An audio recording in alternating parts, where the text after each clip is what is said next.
하나님이 능력의 손으로 은혜를 베풀어 주시고 사랑의 손으로 능력을 베풀어 주시고 또 따뜻한 마음으로 함께 해 주시기를 주님의 이름으로 축원합니다.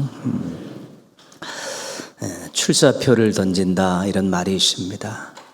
전쟁에 나가는 장수가 또 대회에 나가는 선수가 또 선거에 나가는 정치인이 거기에 참여하겠다고 의사를 이제 표명하는 것입니다. 출사표를 던지는 사람들은 되게 당당합니다. 왜냐하면 확신이 있기 때문에 그렇습니다. 내가 여기 나가서 승리할 수 있다.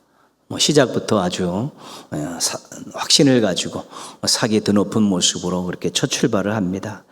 그런데 참가하는 사람들이 다 확신을 가지고 참가를 하지만 결과는 예측하기 어렵습니다. 이 경쟁이라는 것은 소수의 사람, 한 사람만 그걸 독점할 수 있는 것이기 때문에 다 확신을 가졌지만 좋은 결과를 얻는 사람들은 한 사람이거나 소수입니다. 확신은 굳게 믿는다는 뜻입니다. 근데 확신을 가졌는데 승리로 연결되지 않는 사람들이 더 많은 것입니다. 그러면 확신을 가졌는데 승리로 연결되지 않는 이유는 무엇입니까? 그것은 확신의 근거가 자신이기 때문에 그런 것입니다. 자신이죠. 자신감을 갖는 것이죠. 어떤 일 내가 충분히 감당할 수 있다. 이 일 내가 성공할 수 있다. 이 경쟁에서 내가 이길 수 있다라는 자신감을 가졌는데 이 확신의 근거가 자신인 것입니다. 스스로 확신을 갖는 것은 본인의 자유입니다. 그러나 자신이 가진 능력보다 다른 사람이 가진 능력이 훨씬 뛰어날 수 있습니다. 내가 확신을 가지고 내 능력을 믿고 출발하지만 확신을 가진 다른 사람들의 능력이 더 출중하다면 본인은 원하는 것을 얻을 수 없는 것입니다. 이것을 우리가 확신의 불확실성이다 그렇게 이야기합니다. 확신을 가졌지만 틀림없다고 그렇게 생각하지만 그것을 믿을 수 없다는 것입니다. 우리가 한계가 있지만 자신감을 가지고 사는 것은 굉장히 중요합니다. 또 어떤 일을 할 때 확신을 가지고 도전하는 일들도 굉장히 중요합니다. 그러나 늘 겸손하게 자신의 능력에는 한계가 있고 세상 일에는 변수가 있다는 사실을 인정하는 것이 좋습니다. 그래야 더 열심히 할 수 있고 원하는 결과가 나오지 않아도 상처를 덜 받을 수 있기 때문에 그렇습니다. 이 확신이라는 말은 신앙에 있어서도 굉장히 중요한 말입니다. 신앙은 믿는 것입니다. 믿는 것입니다. 어떤 신앙의 자신의 믿음의 대상을 굳게 믿고 변함없이 믿고 나가는 것이 신앙입니다. 그 믿음의 내용을 굳게 믿고 삶에 잘 적용하는 것이 신앙입니다. 신앙 굳게 믿는다라는 것이 전제가 되어 있는 것입니다. 근데 신앙에서 이 확신의 근거는 자기 자신이 아닙니다. 일반적으로 말하는 확신에 있어서는 자기 자신이 확신의 근거가 되지만 신앙은 자기 자신이 확신의 근거가 아닌 것입니다. 자신감과 신앙은 다른 것입니다. 우리가 많이 들었던 예화 가운데 이런 예화가 있습니다. 한 신앙인이 기도원에 가서 철야 기도를 하고 며칠 동안 금식 기도를 했습니다.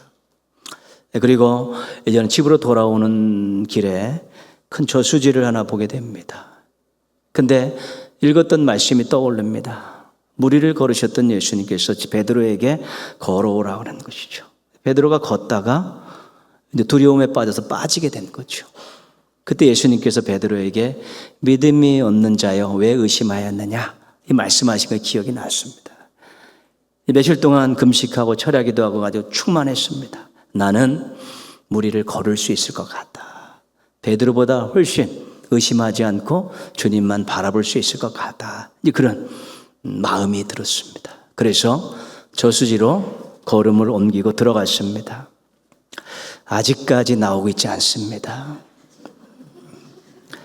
이 사람은 이 확신이 자신이었습니다. 자신감을 가지고 들어간 것입니다. 신앙에서 말하는 확신의 근거는 자기 자신이 아닙니다. 로마서 4장 21절, 22절 말씀입니다. 약속하신 그것을 또한 능히 이루실 줄을 확신하였으니 그러므로 그것이 그에게 의로 여겨졌느니라. 3장 마지막에 믿음으로 의롭게 된다라는 것을 주장을 합니다. 그리고 나서 4장에서 아브라함을 불러오릅니다. 창세기에 있는 아브라함을 불러드리죠. 아브라함도 믿음으로 의롭게 됐다. 이 말을 하기 위해서인 것입니다. 그런데 아브라함은 무엇을 믿었냐면 하나님의 약속을 믿으셨어요. 그리고 그 약속을 반드시 지키는 하나님의 신실함을 믿었습니다. 그리고 그 약속을 이룰 수 있는 하나님의 능력을 믿은 것입니다. 하나님이 약속하셨습니다.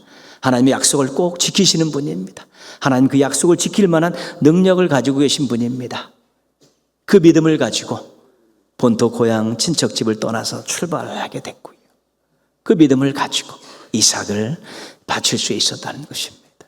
그 아브라함이 믿음으로 의롭다 여김을 받았다. 그 얘기를 하고 있는 것입니다. 그래서 자기가 확신의 근거가 되면 자신감입니다. 그러나 신앙의 확신의 근거는 하나님입니다. 약속하신 하나님, 약속을 지키시는 신실하신 하나님, 약속을 얼마든지 이루어질 수 있는 능력의 하나님, 이것이 확신의 근거가 되는 것입니다. 그렇기 때문에 자신을 포함한 이 사람들은 의지의 대상이 될 수 없습니다. 사람이 자신의 확신의 근거가 될 수 없다는 것입니다. 시편 146편 3절 4절은 아주 분명하게 선언합니다.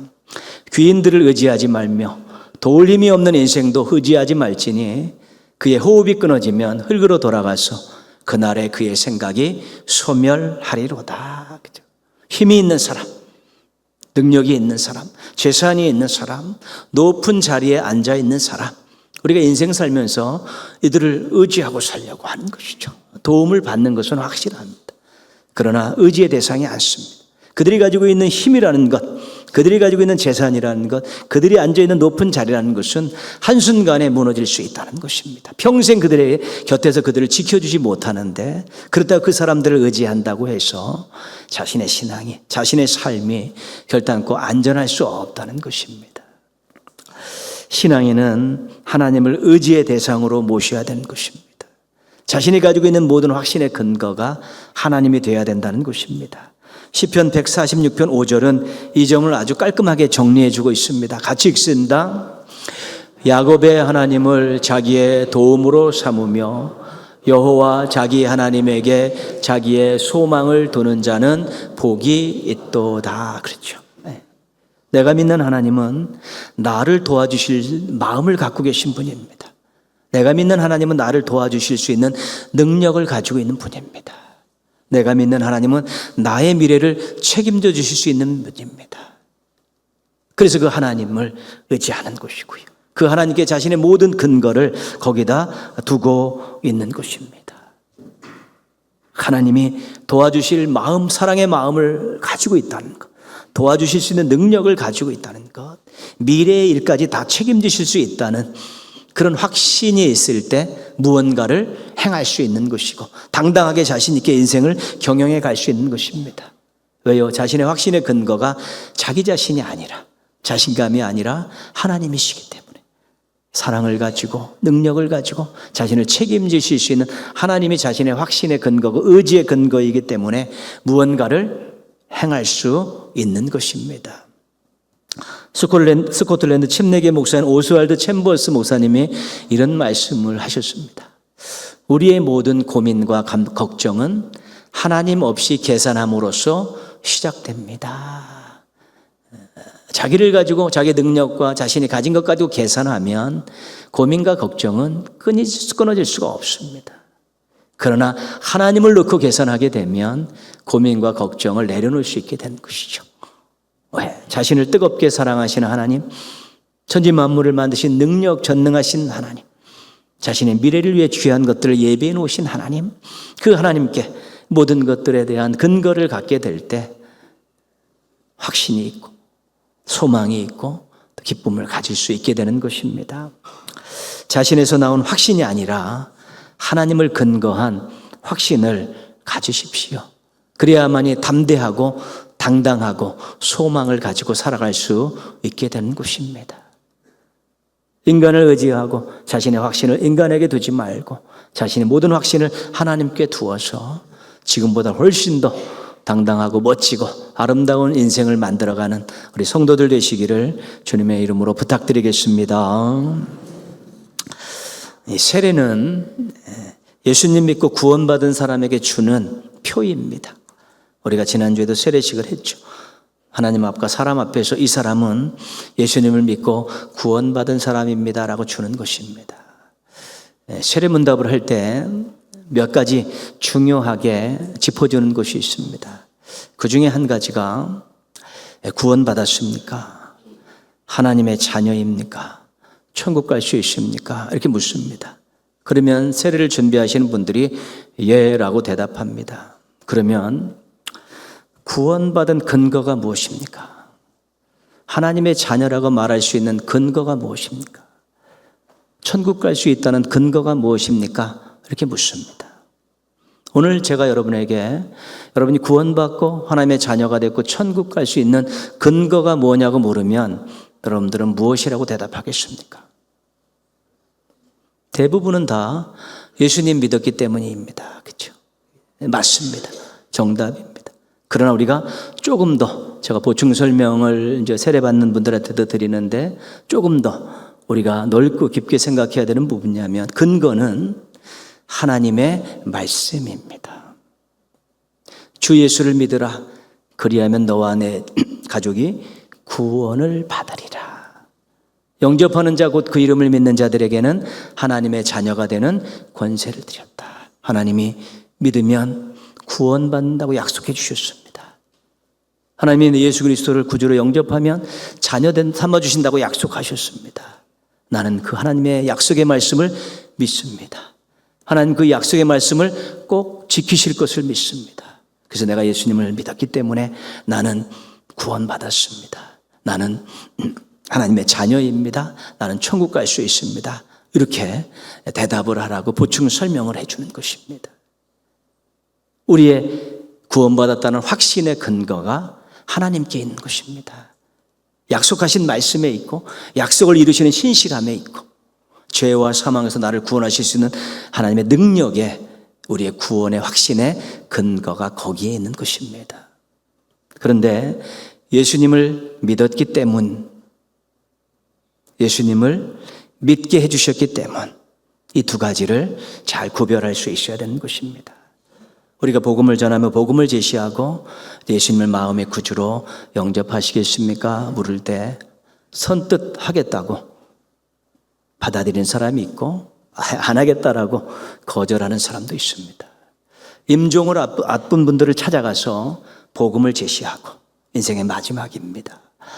예수님을 믿고 이제 천국 가시겠습니까? 예, 평생 안 믿다가 받아들이는 분이 있고 이빨을 꽉 깨물고 고개를 흔들면서 안 하겠다라고 버티시는 분들이 있는 것입니다. 믿음이 모든 사람의 것이 아닌 것입니다. 그런데 중요한 것은 뭐냐면 성령님께서 우리 속에 오셔서 예수님을 구주로 믿게 하신다는 것입니다. 내가 여기서 예수님을 받아들일 마음이 막 생겨난 것은 성령님이 역사하신 것입니다. 그것을 우리가 교리를 공부할 때 주중 예배 때 성령님의 효과적인 부르심이다 그렇게 배웠었습니다. 예수님을 믿었기 때문이라고 생각하고 말하는 사람들은 자신이 주체가 되는 것입니다. 내가 믿었다는 것입니다. 그럴 수 있습니다. 그런데 조금 어려움이 오고 힘든 일이 없고 또 자기가 죄를 지을 경우에는 그 믿음이 흔들리는 것입니다. 왜냐하면 자기 자신이 믿었기 때문이라고 생각하기 때문에 그렇습니다. 구원의 확신의 근거가 자기 자신의 믿음이라고 생각하기 때문에 그렇습니다. 그래서 믿음에 어울리지 않는 행동을 하고 막 세상에 나가서 마음껏 막 살게 되고 부끄러움을 모르면서 막 죄를 짓고 그러는 것입니다. 그런데 예수님을 믿게 해주시기 때문이라고 고백하는 사람들의 그 주체는 성령님이 주체가 되시는 것입니다. 성령님께서 우리에게 믿음을 주셨을 뿐만 아니라 우리 마음속에서 우리를 하나님의 자녀라고 막 증언해 주십니다. 바로 구원받은 사람이 나 하나님의 자녀 아니야 막 도리도리 할 수 있습니다. 그러나 이 속에서 하나님의 자녀라, 너 하나님의 자녀라고 성령님께서 막 우리를 증언해 주십니다. 또 우리가 때로는 마음이 약해졌을 때 우리의 연약함을 도우시면서 너는 믿음이 있는 사람이라고, 하나님의 자녀라고, 구원받았다고 우리를 막 부추기셔서 절대로 흔들리지 않게 해주시는 것입니다. 어려움이 있다 할지라도, 고난이 있다 할지라도, 죄를 지었다 할지라도 이 믿음의 구원의 확신은 흔들리지 않습니다. 왜냐하면 성령님께 근거를 두었기 때문에 그렇습니다. 여러분, 우리가 구원이 하나님의 선물이라고 고백합니다. 그렇게 믿으십니까? 구원이 하나님의 선물입니다. 그런데 믿으면 구원받는 것 아니겠습니까? 그럼 내가 믿어서 구원받았으면 그 구원은 선물이 아니라 보상이 되는 것입니다. 보상이 되는 것입니다. 근데 성령님께서 믿음을 주셔서 우리가 구원을 받았으면 그 믿음은 보상이 아니라 선물이 되는 것입니다. 그래서 구원을 이야기할 때 자랑할 것이 없다라고 이야기하는 것은 성령님께서 우리에게 믿음을 주셔서 구원을 선물로 하나님께서 안겨주셨기 때문에 자랑할 것이 없는 것입니다. 오직 감사할 것밖에 없는 것입니다. 그래서 늘 생각하실 때 믿게 해주셔서 구원을 선물로 받았습니다. 이 마음을 잃어버리지 않아야 되는 것입니다. 그러면 무엇이 찾아오냐면 기쁨이 찾아오는 것입니다. 나에게 믿음을 주셔서 성령님께서 하나님이 구원을 선물로 주셨습니다. 그 구원의 확신의 근거가 분명하게 하나님과 성령님께 이렇게 고착화될 때 그 다음부터 기쁨이 오는 것입니다. 나 같은 죄인에게 이런 큰 선물을 주십니까? 구원해 주셨습니다. 자녀 삼아 주십니까? 천국 갈 수 있게 해 주십니까? 그러면서 그 기쁨이 찾아오는 것입니다. 이 기쁨은 우리가 예수님을 믿을 때 얻은 기쁨이지만 평생 우리가 누리며 살아갈 수 있는 기쁨입니다. 그래서 구원의 근거와 출처가 어디냐, 내 구원의 확신의 근거가 뭐냐라고 이야기했을 때 이것은 하나님의 사랑, 예수님의 희생, 성령님의 믿음 주심입니다. 여기에 분명하게 구원의 확신을 둘 때 그 다음에 기쁨을 누릴 수 있는 것입니다. 어렵고 힘들고 고난스러울 때 어떻게 해야 됩니까? 십자가 밑에 나갑니다. 나 같은 인간에게 이런 엄청난 선물을 주신 하나님의 사랑, 예수님의 희생, 성령님의 믿음 주심을 기억하면서 다시 한번 이 속에서 확신과 기쁨이 회복되어질 때 우리 앞에 있는 그런 문제들이 문제로 보이지 않습니다. 어려움들을 얼마든지 이겨낼 수 있는 우리가 힘을 하나님께서 주시기 때문에 그렇습니다. 여러분의 구원의 확신을 분명하게 하나님 말씀에 정초하십시오.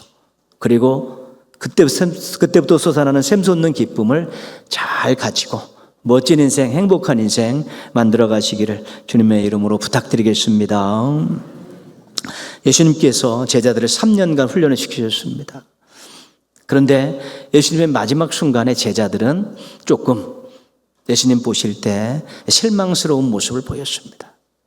마지막 때 가니까 누가 크냐 누가 높으냐를 가지고 자리 싸움도 했었고, 겟세마네 동산에서 예수님이 고난 고통 가운데 기도하자고 같이 기도하고 하실 때 그들은 자꾸요, 예수님 제자 중에 예수님을 팔아먹은 사람도 있었고, 예수님 십자가에 달려 돌아가실 때 다 흩어졌습니다. 도망갔습니다.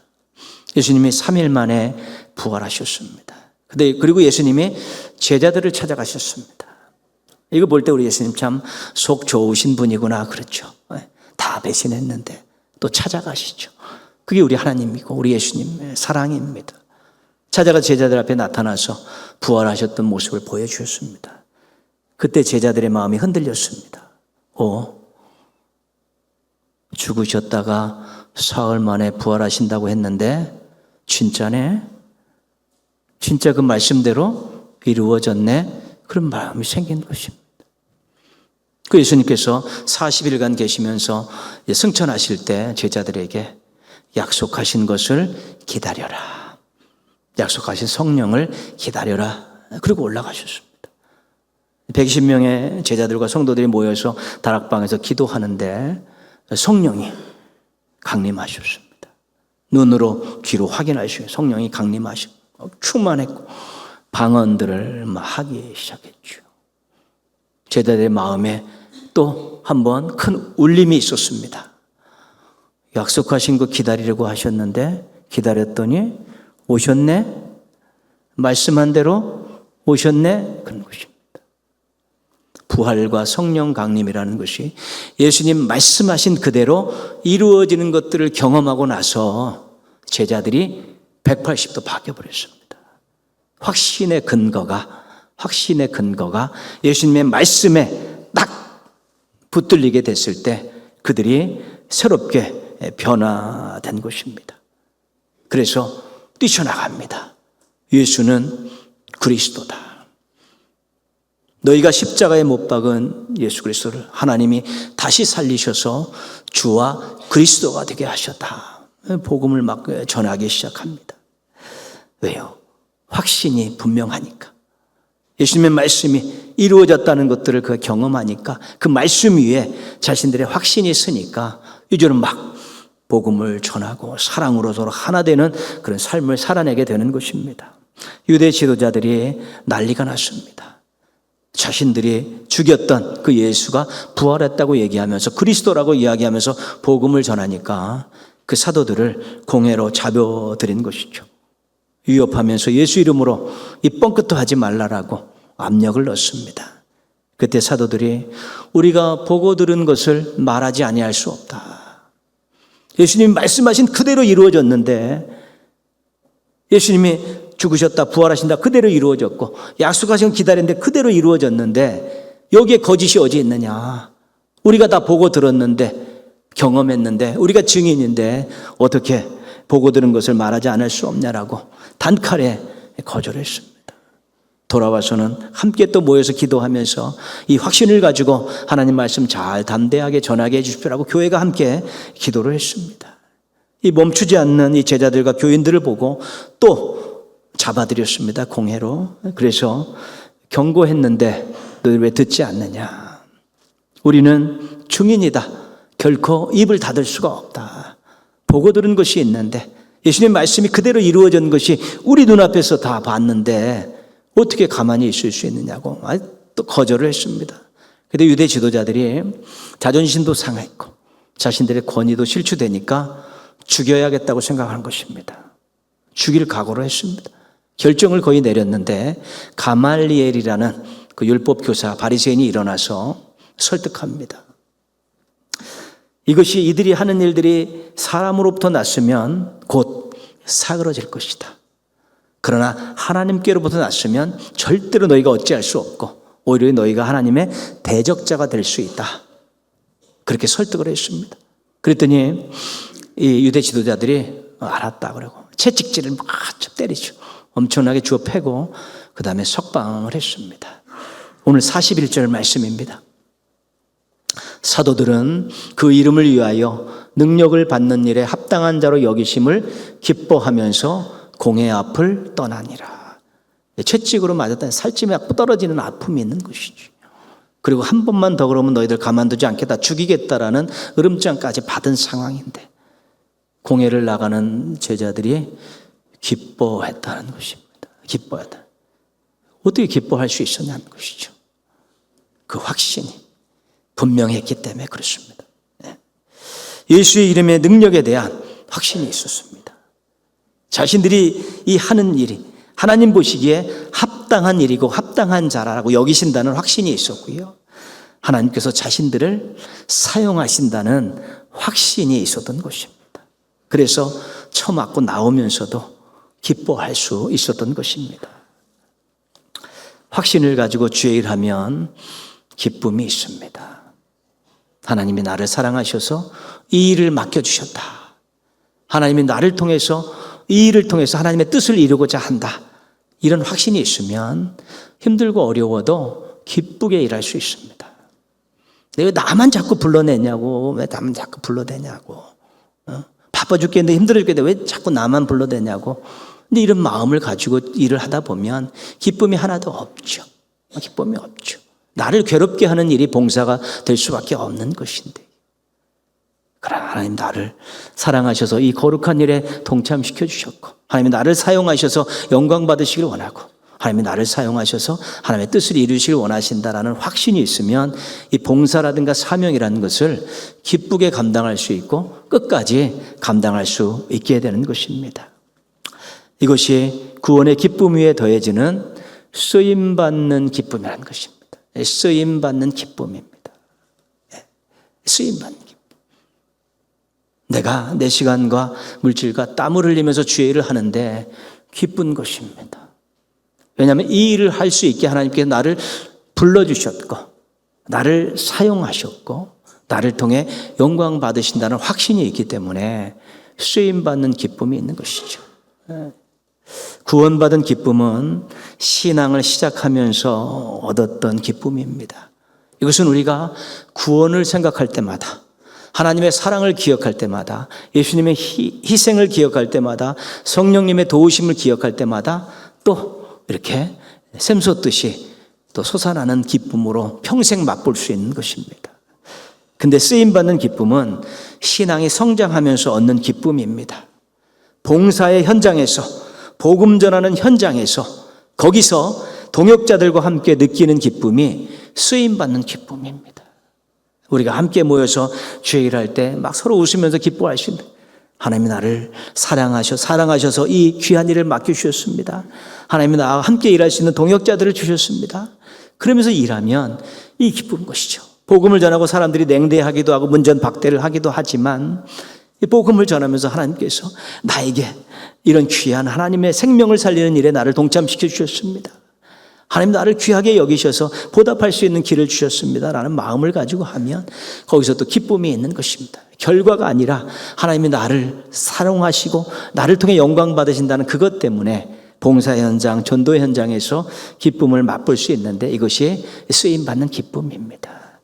우리가 구원의 확신을 가지고 구원의 기쁨을 누리고 하나님께서 나를 통해서 영광 받으시길 원한다는 확신을 가지고 쓰임받는 기쁨을 우리가 맛볼 수 있을 때 항상 기뻐하라는 그 말씀에 근접한 삶을 살아갈 수 있는 것입니다.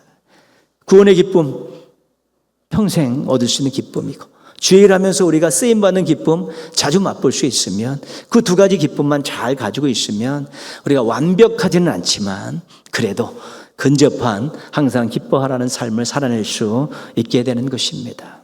구원의 확신을 통한 구원의 기쁨, 사용하심의 확신을 통한 이 쓰임받는 기쁨, 우리가 꼭 가지고 살아가야 될 기쁨입니다. 예수님은 기쁨의 사람입니다. 예수님이 막 모욕도 당하시고 핍박도 당하시고 십자가에 죽으셔서 우리가 지금 슬프고 비참한 그런 모습으로 기억될지 모르지만 예수님은 굉장히 유쾌하셨습니다. 누가 뭐래든지 사람들 찾아가셔서 먹고 대화하고 교제하시고요. 어려움이 있을 때 막 능력을 행하시면서 그들을 막 세워가면서 함께 기뻐하고요. 십자가의 죽으심에 대해서 히브리서는 이렇게 이야기합니다. 그 앞에 있는 기쁨을 위하여 참으사, 그렇게 이야기합니다. 당신께서 십자가에 죽으시고 비참하고 아프고 고통이지만 이 일 이후에 예수님을 믿고 구원받을 사람들을 생각하면서 기쁨으로 십자가 죽음을 맞이하셨다는 것입니다. 우리가 예수님을 닮아간다는 것, 또 예수님을 따라간다는 것에 있어서 중요한 요인 중에 하나는 기쁘게 닮아가고 기쁘게 따라가는 것이고, 기뻐하셨던 예수님을 닮아가는 것이고, 기쁨으로 고난의 길을 걸어가셨던 예수님을 따라가는 것입니다. 그러기 위해서 우리에게 온전히 선물로 주신 구원의 기쁨, 그리고 기회를 주실 때마다, 맡겨주실 때마다 쓰임받는 기쁨을 맛볼 수 있으면 우리 예수님을 좀 더 많이 닮아갈 수 있고 예수님을 더 잘 따라갈 수 있게 되는 것입니다. 그게 행복한 사람이고 복된 인생이 되는 것입니다. 모쪼록 구원의 기쁨과 쓰임받는 기쁨 잘 관리하시고 키워나가셔서 예수님을 닮아가는 행복한 신앙인들 되시기를 주님의 이름으로 축원합니다.